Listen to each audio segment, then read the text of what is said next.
আপারেল plus limited TNG গ্রুপের 3 মাসের বকেয়া বেতন পাই, তাই আমরা এখানে আসছি। আমাদের মালিকে কখন বেতন দিচ্ছে না, কোনোভাবে দিচ্ছে না, মালিকে খালি তাল বাহানা করতেছে। তা আমরা কাল থেকে অবস্থান করছি, যে পর্যন্ত বাংলাদেশ না ক্লিয়ার হবে এ পর্যন্ত আমরা এখানে থাকবো, যে পর্যন্ত বাংলাদেশ ক্লিয়ার না আসে আমরা এখান থেকে যাবো না। এবং কি স্টল কাপড় একটা শ্রমিক মারাও গেছে, আমাদের একটা শ্রমিক আহত হয়েছে, কেন আমাদের সাথে এত প্রতারণা করা হচ্ছে? আমাদের সুষ্ঠু বিচার চাই। মাননীয় প্রধান সরকার যে আছে ইয়ানুস, ডক্টর ইয়ানুসের কাছে সত্যিকার বিচার চাই। কেন আমাদের সাথে প্রতারণা করা হচ্ছে?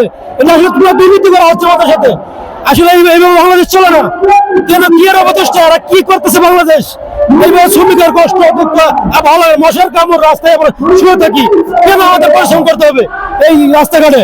আমরা পাওনা পাই, ন্যায্য পাওনা নিয়ে চলে যাবো, মাস শেষে কাজ করছি, কেন আমরা রাস্তায় পড়ে থাকবো? এই সমাজ ভবন কার জন্য? আমাদের শ্রমিকের জন্য।